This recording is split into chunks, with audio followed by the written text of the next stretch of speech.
जय हिंद बच्चों। जैसा कि देख पा रहे हैं आपके बीच में एक प्रश्न लेकर आया हूं जो काफ़ी इंपॉर्टेंट क्वेश्चन है बच्चों।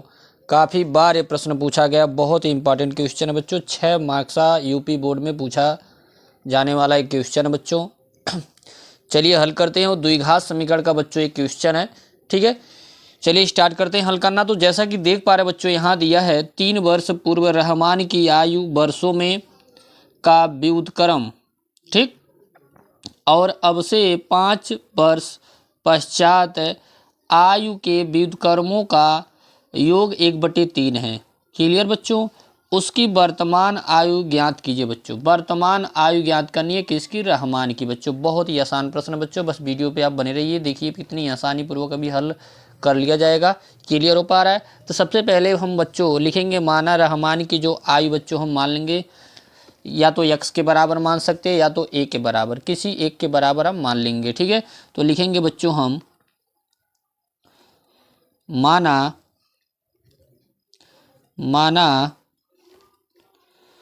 रहमान की आयु, क्या लिखेंगे बच्चों? रहमान की आयु बराबर बच्चों हम मान लेंगे क्या? x वर्ष। क्लियर है सभी को? अब उसके बाद ध्यान दीजिए बच्चों, हम क्या करेंगे, अब जो भी प्रश्न बच्चों कह रहा है उसके अकॉर्डिंग हम चलेंगे। तो बच्चों यहाँ दिया है, सबसे पहले आप देख सकते हैं दिया है 3 वर्ष पूर्व। पूर्व का मतलब होता है बच्चों पहले। तो जब पूर्व बोलाएगा तो हम क्या करेंगे बच्चों? माइनस करते हैं। तो हम लिखेंगे बच्चों 3 वर्ष पहले रहमान की आयु। क्या लिखेंगे बच्चों? लिखेंगे चूँकि 3 वर्ष पूर्व रहमान की आयु, 3 वर्ष पूर्व रहमान की आयु। क्लियर हो पा रहा सभी को? इस तरह बच्चे आप लिखेंगे तो रहमान की आयु पूर्व में हो जाएगा बच्चों, क्या हो जाएगा? x-3 वर्ष हो जाएगा। क्लियर हो पा रहा सभी को? अब आगे बढ़ते हैं। अब बच्चों दिया है 5 वर्ष पश्चात। क्या दिया बच्चों? देख सकते हैं 5 वर्ष पश्चात। तो या तो पश्चात बोलेगा बच्चों या तो बाद बोलेगा। तो पश्चात का मतलब क्या करना बच्चों? प्लस करना है। अगर बाद में भी बच्चों बोलोगा तब भी हमको क्या करना है? प्लस करना है। तो लिखेंगे तथा 5 वर्ष पश्चात। क्या लिखेंगे? 5 वर्ष बाद लिख सकते हैं बच्चों। 5 वर्ष बाद रहमान की आयु, 5 वर्ष बाद रहमान की आयु। क्लियर हो पा रहा सभी को? 5 वर्ष बाद रहमान की जो आयु हो जाएगा बच्चों, क्या हो जाएगा? x+5 वर्ष हो जाएगा। क्लियर हो पा रहा है? अब बच्चों ध्यान से देखिए, बोला है दोनों का क्या करना है? व्युत्क्रम। तो व्युत्क्रम का मतलब होता है बच्चों, जैसे मान लीजिए हमको किसी संख्या का व्युत्क्रम लिखना, जैसे मान लीजिए x का व्युत्क्रम हमको लिखना है, तो x का व्युत्क्रम बच्चों हो जाएगा 1/x। क्लियर हो पा रहा है? उसी तरह अगर y का व्युत्क्रम हमको लिखना है बच्चों तो क्या हो जाएगा? 1/y हो जाएगा। क्लियर? तो जैसा कि देख रहे हैं जो यहाँ पे रहमान की मतलब पूर्व आयु और जो बाद आयु है, मतलब पूर्व जो है 3 वर्ष पूर्व x-3 है। तो x-3 का बच्चों जब व्युत्क्रम करेंगे तो क्या हो जाएगा? 1/x-3 हो जाएगा। क्लियर हो पा रहा है? तो हम लिखेंगे बच्चों यहाँ पे लिखेंगे प्रश्नानुसार। लिखेंगे बच्चों क्या? प्रश्नानुसार, मतलब प्रश्न कह रहा है। तो इसका व्युत्क्रम बच्चों हो जाएगा 1/x-3 हो जाएगा। क्लियर हो पा रहा है? फिर बोल रहा है जो 5 वर्ष पश्चात जो रहमान की आयु वो भी क्या है? व्युत्क्रम।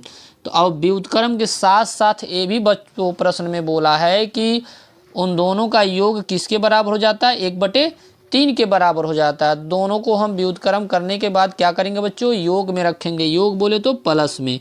तो 1 बच्चों क्या हो जाएगा? x+5 हो जाएगा। इसका जो योग हो जा रहा है बच्चों किसके बराबर हो जा रहा है? 1/3 के बराबर। क्लियर हो पा रहा है? अब इसी को बच्चों हल करेंगे, उसके बाद बच्चों आंसर क्या होगा? मिल जाएगा। ठीक है। अब देखिए हल करना चुटकी बजाने का काम है, क्योंकि तिरछा गुणा करेंगे, इसका गुणा इधर करेंगे और इसका गुणा इधर करेंगे। क्लियर हो पा रहा है? जैसे कि आप कर चुके हैं बहुत पहले इस टाइप का सवाल। तो हल करेंगे बच्चों तो देख रहे हैं x+5 का गुणा बच्चों 1 में होगा, फिर यहाँ x-3 का गुणा 1 में हो जाएगा और कोई परिवर्तन नहीं होगा। नीचे का गुणा बच्चों क्या हो जाएगा? नीचे हो जाएगा। तो एक ब्रैकेट में बच्चों आप लिख लेंगे x-3 और एक ब्रैकेट में बच्चों क्या लिख लेंगे, x+5 लिख लेंगे। क्लियर हो पा रहा है। और बराबर किधर बच्चों 1/3 है तो उसको हम लिख लेंगे। क्लियर यहाँ तक सभी को। अब आगे बढ़ते हैं।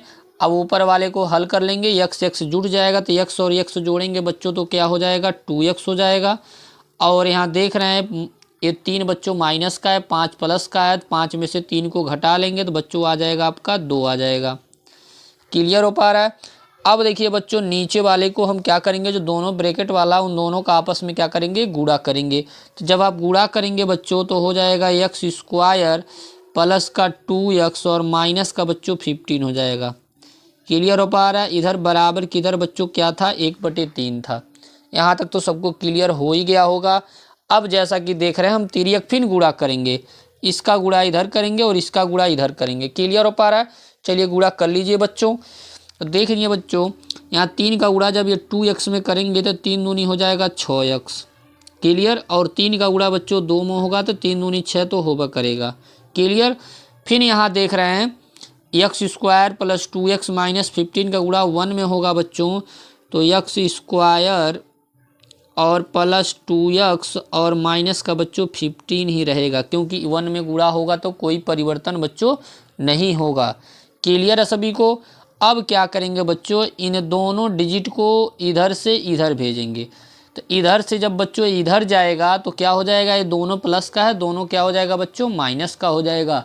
क्लियर हो पा रहा है। चलिए देख रहे हैं पहले इधर वाले को सबको लिख लेंगे, x² 2x माइनस का 15, फिर इधर जाएगा बच्चों तो हो जाएगा माइनस का 6x और माइनस का 6, उधर बचा बच्चों बराबर का 0। क्लियर सभी को। उसके बाद देखते रहिए बच्चों x², ये देख रहे हैं -6x में से 2x घटाएंगे बच्चों तो आ जाएगा माइनस का 4x आ जाएगा। क्लियर हो पा रहा है। उसके बाद यहाँ देख रहे हैं बच्चों माइनस का 15 और माइनस का 6 ऐड करेंगे तो माइनस में जुड़ता है, नेगेटिव साइन माइनस का लगता है तो हो जाएगा माइनस का 21 बराबर का क्या हो जाएगा बच्चों, 0 हो जाएगा। क्लियर सभी को। अब देखिए बच्चों एक गुणनखंड हो गया। गुणा करने पे जैसा कि देख रहे हैं हमको गुणा करने पे कितना लाना है, 21 लाना है। और घटाने पे बच्चों देख रहे हैं क्या लाना है, 4 लाना है। क्लियर हो पा रहा है। तो ऐसा 2 नंबर ढूंढेंगे बच्चों जिसको हमको गुणा करने पे क्या आ जाए, 21 आ जाए और उन्हीं दोनों संख्या को घटाने पे क्या आ जाए, 4 आ जाए। तो वह संख्या बच्चों 7 और 3 होगा। क्या होगा बच्चों, 7 और 3। क्योंकि देख सकते हैं 7 में 3 को घटाएंगे बच्चों तो क्या आ जाएगा, 4 आ जाएगा।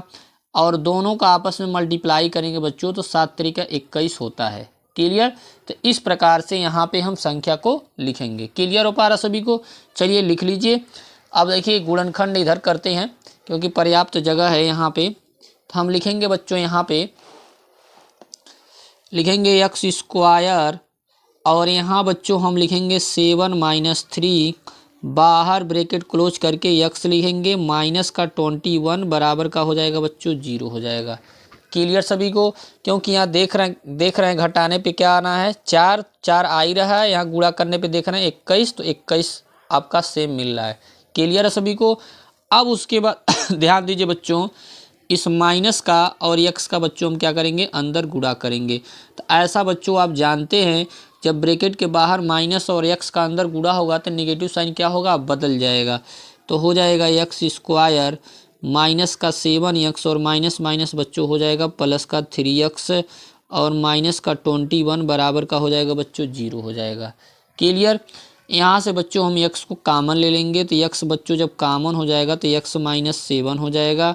और इधर बच्चों आप देख रहे हैं 3 कॉमन हो जा रहा है तो x माइनस हो जाएगा 7 हो जाएगा बराबर का बच्चों क्या हो जाएगा, 0 हो जाएगा। क्लियर।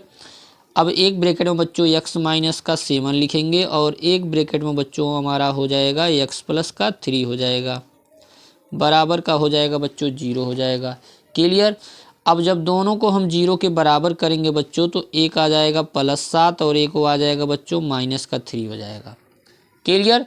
जैसा कि हमको यह बताना बच्चों, आप जानते हैं रहमान की क्या बताना है, आयु बताना। तो आयु बच्चों हम माइनस में नहीं लेते हैं, हम किसको लेंगे, प्लस में लेंगे। -3 को असंभव लिख देंगे, जो ऋणात्मक बच्चों आयु नहीं होती है। क्लियर हो पा रहा है।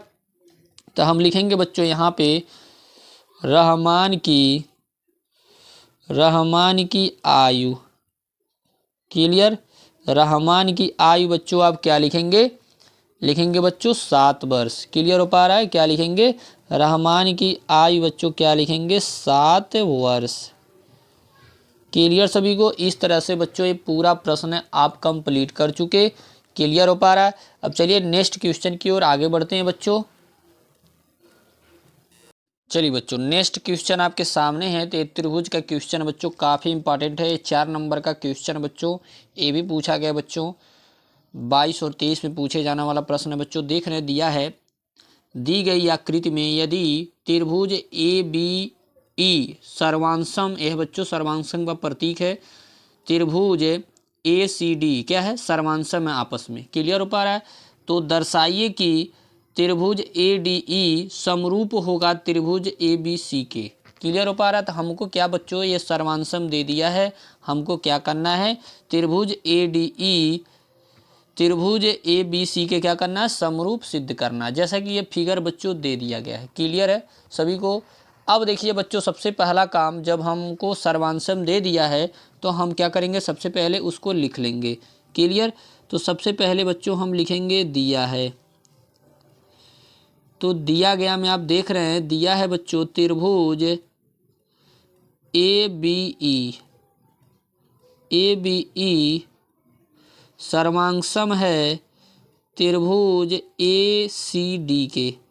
आज जब बच्चों जैसा कि जानते हैं, जब त्रिभुज सर्वांशम होता है तो सीपीसीटी रूल के अकॉर्डिंग जो आपस में भुजाएं होते हैं वो क्या होते हैं, आपस में बराबर होते हैं। तो यहाँ पे हम लिख सकते हैं, यहाँ पे देख रहे हैं त्रिभुज हम दिखा रहे हैं कौन से सर्वांशम है बच्चों। यहाँ पे दिया है, सबसे पहले आप देख रहे हैं क्या दिया है, ए बी ई। तो ए बी ई क्लियर, ये वाला त्रिभुज। फिर दिया बच्चों त्रिभुज ए सी डी, यह वाला त्रिभुज आपस में क्या है, सर्वांशम है। क्लियर। तो हम यहाँ पे जब सर्वांशम हो गया, तो जब सर्वांशम होता है तो त्रिभुज के संगत भुजाएं आपस में क्या होते हैं, बराबर होते हैं। क्लियर है, सीपीसीटी रूल के अकॉर्डिंग। क्लियर। तो यहाँ पे हम लिख सकते हैं बच्चों ए बी बराबर, हम लिख सकते हैं क्या, ए सी। तो क्या लिखेंगे बच्चों, ए बी बराबर बच्चों आप क्या लिखेंगे, ए सी लिखेंगे। क्लियर। ए बी बराबर क्या लिखेंगे, ए सी। यहाँ से एक समीकरण बना लेंगे। तो समीकरण क्या बनाएंगे बच्चों यहाँ से, तो यह ए सी बटे में चला आएगा। तो ए सी बटे में बच्चों चला आएगा तो हो जाएगा ए बी बराबर बच्चों आपका हो जाएगा ए सी, इधर बच्चों हो जाएगा 1। क्लियर हो पा रहा सभी को। इस तरह से इसको हम समीकरण नंबर 1 नाम दे देंगे। अब देखिए फिर उसी में बच्चों आपका यहाँ पे ए भी जो है आपस में बराबर है, कौन सा, यहाँ लिख सकते हैं ए डी बराबर क्या लिखेंगे बच्चों, ए डी बराबर ए ई। क्या लिखेंगे, ए डी बराबर ए ई, या ए ई बराबर बच्चों ए डी। ठीक है। तो हम लिखेंगे ए ई बराबर क्या लिखेंगे बच्चों, ए ई बराबर क्या लिखेंगे, ए डी लिखेंगे। ए ई बराबर ए डी। सेम उसी प्रकार से फिर समीकरण बना लेंगे बच्चों। तो हम क्या लिखेंगे, इधर ए डी इसके मतलब ए ई जो है ए डी के अपान में चला आएगा। तो हम लिखेंगे बच्चों ए डी बटे क्या लिखेंगे, ए लिखेंगे। ए क्या हो जाएगा बच्चों, ए भी 1 के बराबर हो जाएगा। इसको हम समीकरण 2 नाम दे देंगे। एक किस कारण हुआ है बच्चों, हम लिख देंगे यहाँ सीपीसीटी रूल, सीपीसीटी से। क्लियर हो पा रहा है। ये रीजन बच्चों आपको देना पड़ेगा। यहाँ तक तो सबकी सभी बच्चों को क्लियर हो गया होगा। अब जैसा कि बच्चों आप जानते हैं, ये 2 समीकरण जो बनाए गए बच्चों, अगर किसी 2 समीकरण का एक पक्ष बराबर होता है बच्चों तो क्या होता है, दूसरा उसके बराबर हो जाता है। तो हम लिख सकते हैं समीकरण 1 तथा 2 से हम लिखेंगे बच्चों, लिखेंगे समीकरण 1 तथा समीकरण 2 से। क्या लिखेंगे बच्चों, समीकरण 1 तथा समीकरण 2 से। तो देख रहे हैं बच्चों यहाँ पे राइट राइट बराबर है। राइट राइट क्या मतलब, 1 इधर भी है 1 इधर भी है। तो यह वाला जो भुजा होगा इधर वाला ए बी अपान ए सी बराबर हो जाएगा किसके, ए डी अपान ए ई के। तो हम लिख सकते हैं बच्चों ए बी अपान ए सी बराबर हो जाएगा बच्चों क्या, ए डी बटे क्या हो जाएगा बच्चों, ए ई हो जाएगा। क्लियर सभी को। यहाँ तक तो सबको क्लियर हो ही गया होगा। क्लियर हो पा रहा है। अब देखिए बच्चों हम क्या करने वाले हैं, यहाँ पे थोड़ा इधर उधर कर लेना है, क्योंकि यहाँ देख रहे हैं हम क्या करेंगे, ए डी जो है बच्चों, तो हम ए बी को इधर लेके आएंगे, क्लियर हो पा रहा है, और यहाँ ए ई को बच्चों वहाँ लेके जाएंगे, तो हो जाएगा बच्चों, या करके हम लिख लेंगे बच्चों, हम लिख सकते हैं ए डी बटे क्या लिखेंगे बच्चों, ए बी लिखेंगे, फिर बराबर हो जाएगा बच्चों, यहाँ देख रहे हैं ए बी यहाँ आया और ए ई बच्चों उसके जगह पे जाएगा, तो हो जाएगा आपका ए ई बटे हो जाएगा बच्चों क्या, ए सी। क्लियर हो पा रहा है। अब देखिए बच्चों हमको आगे क्या करना है, अब यहीं पे इसको हमको छोड़ देना है, ठीक है। इसको एक और समीकरण हम नाम दे देंगे, इसको समीकरण नंबर 3 का नाम दे देंगे। क्लियर हो पा रहा है। अब देखिए हम दो त्रिभुज को लेंगे, दो त्रिभुज कौन कौन, ए डी ई और ए बी सी, जिसको हमको दिखाना है समरूप बच्चों, ठीक है। कौन कौन त्रिभुज लेना है यहाँ पे, जिसको हमको समरूप दिखाना है। क्लियर, तो हम लिखेंगे ठीक उसी प्रकार से बच्चों कि हम नाम दे देंगे बच्चों त्रिभुज ए डी ई, क्या लिखेंगे बच्चों, त्रिभुज ए डी ई तथा त्रिभुज ए बी सी, त्रिभुज ए बी सी में। क्लियर बच्चों। अब देखिए जो हम यहाँ पे जो हमने सिद्ध किया बच्चों उसको हम लिख लेंगे। यहाँ पे जो हमने ये त्रिभुज में जो सिद्ध किया, यहाँ समीकरण 3 नाम दे दिया गया है। उसके बाद बच्चों आप ये भी बात देख सकते हैं, ये दोनों त्रिभुज में, दोनों जो त्रिभुज यहाँ लिखा गया बच्चों, कौन कौन सा त्रिभुज, ए डी ई तथा त्रिभुज ए बी सी। तो यहाँ देख सकते हैं बच्चों जो यहाँ लिखा गया है त्रिभुज ए डी ई, क्लियर, और त्रिभुज ए बी सी। तो जो इसमें कॉमन पार्ट आ रहा है बच्चों, कॉमन बोले तो उभयनिष्ठ, कोण ए जो बच्चों दोनों के लिए क्या आ रहा है, कॉमन आ रहा है। इस तरह से हम लिख सकते हैं दोनों में जो एंगल ए है बच्चों, एंगल ए बराबर बच्चों एंगल ए। क्लियर, हम लिख देंगे रीजन बच्चों उभयनिष्ठ, क्या लिखेंगे बच्चों, उभयनिष्ठ कोण। क्लियर हो पा रहा है। और ऐसा देख सकते हैं बच्चों, हम ऐसा प्रूफ कर चुके हैं, यहाँ पे जो है ये जो भुजा को मतलब दो भुजा आपस में बराबर होगा, और यहाँ पे क्या हो गया बच्चों, एंगल बराबर हो गया। तो हम साइड एंगल साइड से कह सकते हैं कि दोनों त्रिभुज आपस में क्या हुए बच्चों, समरूप हुए। क्लियर हो पा रहा है। तो हम लिख सकते हैं बच्चों यहाँ पे, यहाँ लिख देंगे, इसको हम नाम दे देंगे, इसको समीकरण 4 नाम दे सकते हैं बच्चों। तो हम लिख सकते हैं यहाँ पे कि त्रिभुज ए डी ई, क्या लिखेंगे बच्चों, त्रिभुज ए डी ई समरूप है त्रिभुज ए बी सी के।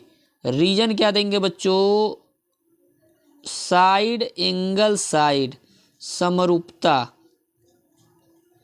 क्लियर हो पा रहा है। साइड एंगल साइड समरूपता के नियम से दोनों त्रिभुज क्या हुए, आपस में बच्चों समरूप सिद्ध हुए।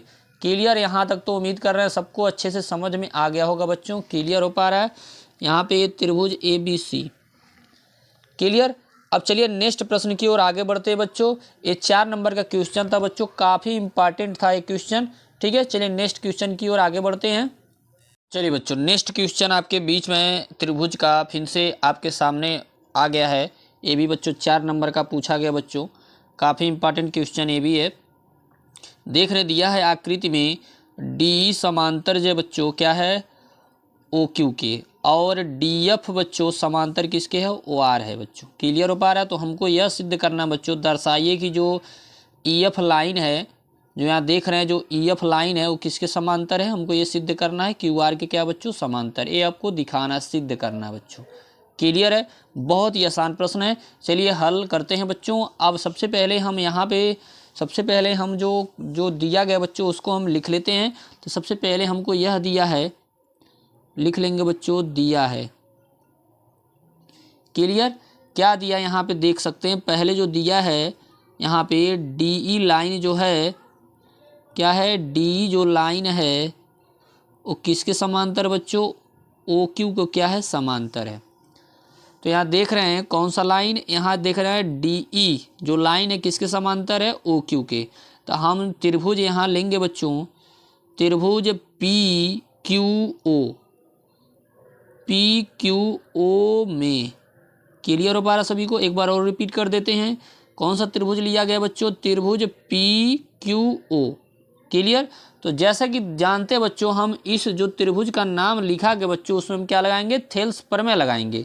तो थेल्स प्रमेय में बच्चों देख रहे हैं, ये दोनों लाइन आपस में जब समांतर हो गई तो हम थेल्स प्रमेय लगा सकते हैं बच्चों। थेल्स प्रमेय किस प्रकार लगाएंगे बच्चों? देख रहे हैं, हम लिखेंगे बच्चों यहाँ पे PE/EQ लिखेंगे। क्या लिखेंगे बच्चों? PE/EQ लिख लीजिए। तो हम यहाँ लिखेंगे बच्चों PE। क्लियर? PE/ हम लिखेंगे बच्चों EQ। PE/ क्या लिखेंगे बच्चों? EQ लिखेंगे। फिर बराबर बच्चों हम लिखेंगे, अब देखिए फिर क्या लिखने वाले हैं, लिखेंगे PD/ क्या लिखेंगे? चलिए बच्चे एक बार और रिपीट हम कर देना चाहता हूँ। यहाँ पे जो त्रिभुज लिया गया है, फिर से रिपीट कर दे रहा हूँ। त्रिभुज लिया गया है, कौन सा त्रिभुज? PQO में। तो त्रिभुज PQO में बच्चों ये देख रहे हैं डी जो लाइन समांतर है किसके? OQ के। तो यहाँ देख रहे हैं जो DE लाइन है वो किसके समांतर है? OQ के। तो थेल्स प्रमेय लगाया गया है। क्या लिखेंगे बच्चों? PE/EQ। क्लियर? उसके बाद हम बराबर लिखेंगे PD/DO। क्या लिखेंगे? PD/DO। जैसा कि देख रहे हैं यहाँ लिखा गया, समीकरण नंबर 1 बना लिया गया है। यहाँ आप लिख सकते हैं आधारभूत समानुपाती प्रमेय से या थेल्स प्रमेय से। क्लियर हो पा रहा है? अब उसके बाद पुनः त्रिभुज कौन कौन सा लिया गया है, फिर देखिए नामकरण करेंगे। त्रिभुज PRO। क्या लेंगे? त्रिभुज PRO। यहाँ देखिए लिखा गया पुनः त्रिभुज PRO में। फिर बच्चों यहाँ दे दिया गया बच्चों DF जो लाइन है वो किसके समांतर है? OR के। जो DF लाइन है वो किसके समांतर है? OR के। क्लियर हो पा रहा है? तो यहाँ देख रहे हैं फिर से लिखा गया है DF जो लाइन है किसके समांतर है? OR के बच्चों। क्लियर? तो जब फिर ये दो लाइन समांतर हो गया तो हम क्या करेंगे? फिर थेल्स प्रमेय लगाएंगे। तो ये फिर हम लिख सकते हैं बच्चों PF/ क्या लिखेंगे? FR। क्या लिखेंगे? PF/FR। जैसा कि देख रहे हैं लिखा गया है PF/FR। उसके बाद हम लिखेंगे बच्चों PD/DO। क्या लिखेंगे? PD/DO। जैसा कि देख रहे हैं लिखा गया है PD/DO। समीकरण नंबर 2। ये भी यहाँ पे आप लिख सकते हैं बच्चों, लिख सकते हैं आधारभूत समानुपाती प्रमेय से। क्लियर हो पा रहा है? इस तरह के रीजन आप दे सकते हैं। यही काम यहाँ भी बच्चों इसके ठीक सामने हम लिख लेंगे। क्लियर हो पा रहा है? क्या लिखेंगे? आधारभूत समानुपाती प्रमेय से। क्लियर हो पा रहा है? अब उसके बाद बच्चों हम लिखेंगे समीकरण 1 तथा समीकरण 2 से। ऐसा बच्चों काफ़ी बार आप देखे होंगे, अगर किन्हीं दो समीकरण का एक पक्ष बराबर होता है तो दूसरा क्या हो जाता है? उसके बराबर हो जाता है। जैसे कि देख रहे हैं यहाँ पे राइट वाला राइट के बराबर है। समीकरण 1 और 2 को आप मिला सकते हैं PD/DO PD/DO। तो किन्हीं दो समीकरण का बच्चों अगर एक पक्ष बराबर होता है, ठीक है, उम्मीद कर रहे हैं अच्छे से समझ में आ रहा होगा बच्चों, ठीक है। तो इसीलिए बच्चों वीडियो पे बने रहिए क्योंकि बहुत इंपॉर्टेंट है। इस वाले वीडियो में बच्चों इंपॉर्टेंट सवाल कराया जा रहा है। क्लियर हो पा रहा है? तो देख रहे हैं दोनों आपस में बराबर है, तो यह वाला जो होगा बच्चों PE/EQ, यहाँ पे PF/FR आपस में क्या हो जाएगा? दोनों बराबर हो जाएगा। क्लियर हो पा रहा है? वही यहाँ पे बच्चों देख रहे हैं लिखा गया है समीकरण 1 तथा समीकरण 2 से P/EQ बराबर PF/ क्या हो गया? FR। और यह कंडीशन बच्चों कब मिलेगा? अब आपको दिखाते हैं बच्चों यह प्रूफ कब होगा।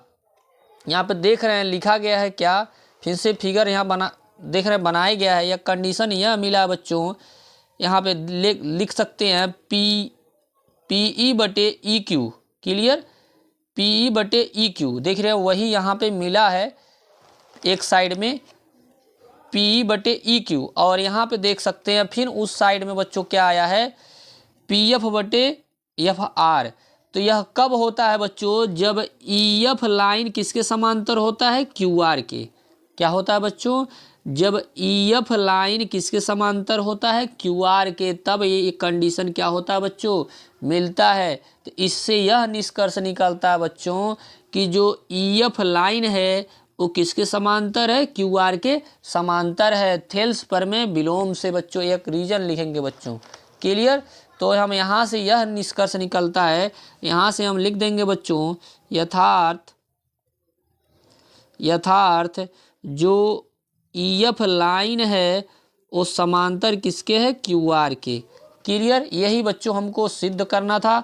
और रीजन यहाँ बच्चों हम लिख देंगे अवश्य, ठीक है। क्या लिखेंगे? थेल्स प्रमेय विलोम से। क्या लिखेंगे बच्चों? थेल्स प्रमेय विलोम से। क्लियर हो पा रहा सभी को?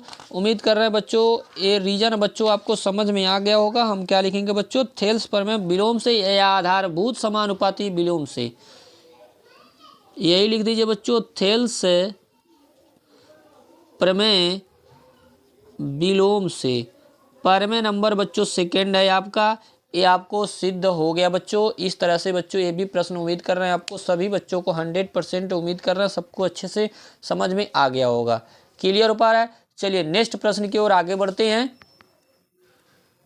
बच्चों। अगला नेक्स्ट क्वेश्चन देख रहे हैं, दिया है एक समबाहु त्रिभुज ABC में जिसका भुजा A है, सिद्ध कीजिए कि इसकी ऊंचाई एक कड़ी में 3/2 है बच्चों।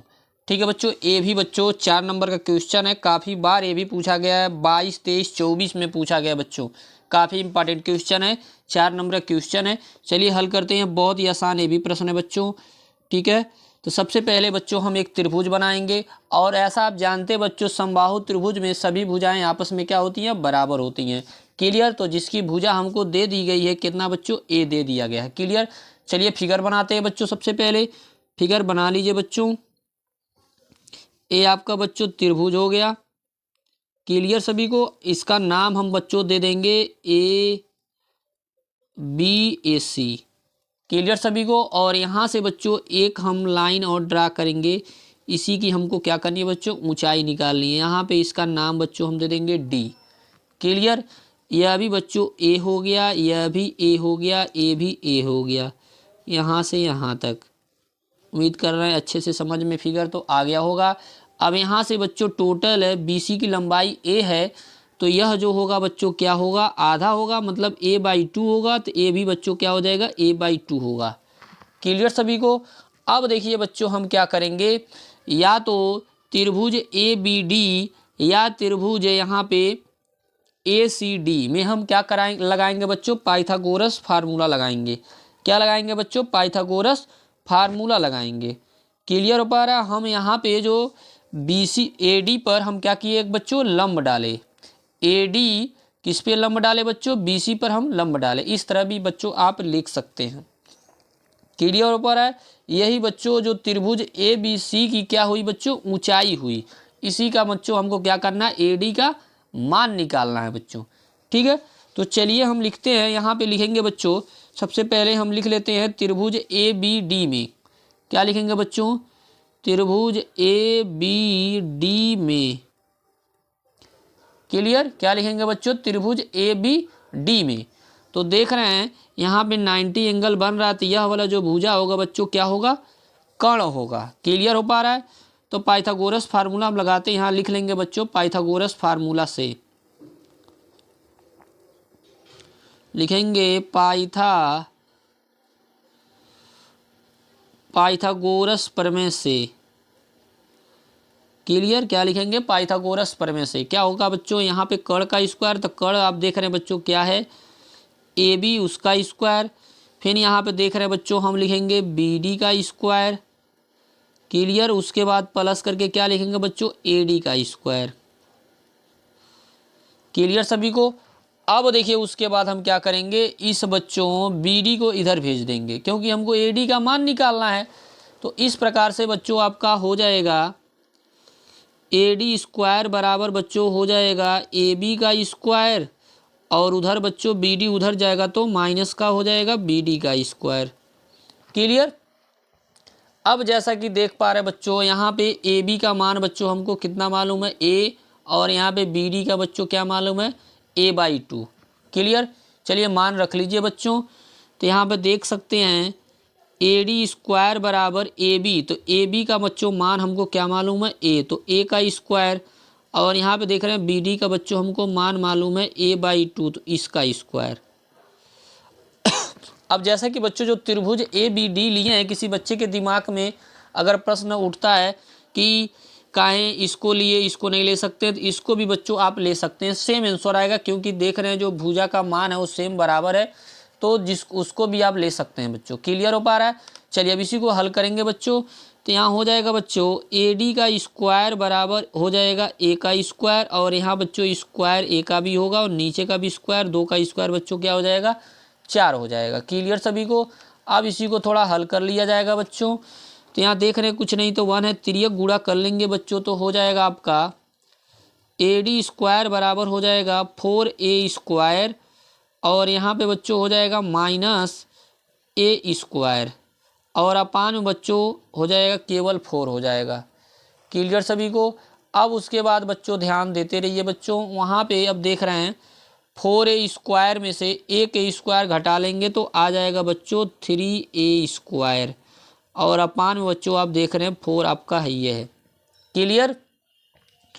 और यहाँ पे बच्चों जो AD स्क्वायर चल रहा है तो स्क्वायर को बच्चों उधर भेज देंगे, तो उस स्क्वायर इधर जाएगा तो बच्चों इधर रूट हो जाएगा, तो हो जाएगा 3A स्क्वायर अपान हो जाएगा 4, इधर बच्चों क्या हो जाएगा रूट में हो जाएगा। आज जैसा कि देख रहे हैं जब रूट के बाहर संख्या जाएगी कौन जाएगी जो स्क्वायर के रूप में है, तो यहाँ देख रहे हैं A बाहर चला जाएगा और 4 का स्क्वायर भी वर्गमूल बोले तो क्या होता है 2 होता है। तो इस प्रकार से जो AD का मान आ जाएगा बच्चों हो जाएगा 1 करड़ी में 3 बटे क्या हो जाएगा 2 हो जाएगा। इस प्रकार से बच्चों यही आपको क्या करना था, यही ऊंचाई बच्चों सिद्ध करना था। इस प्रकार से बच्चों ये पूरा प्रश्न बच्चों हो गया, कंप्लीट हो गया। उम्मीद कर रहे हैं सारे प्रश्न सभी स्टूडेंट को समझ में आ गया होगा। इस प्रश्न को अवश्य आप पेपर देने से पहले अवश्य तैयार कर लेंगे बच्चों। अगर वीडियो अच्छा लगे तो लाइक और सब्सक्राइब और शेयर करना मत भूलिएगा बच्चों। प्यारे दोस्तों, जय हिंद जय भारत बच्चों। नेक्स्ट वीडियो में मिलते हैं बच्चों आपसे।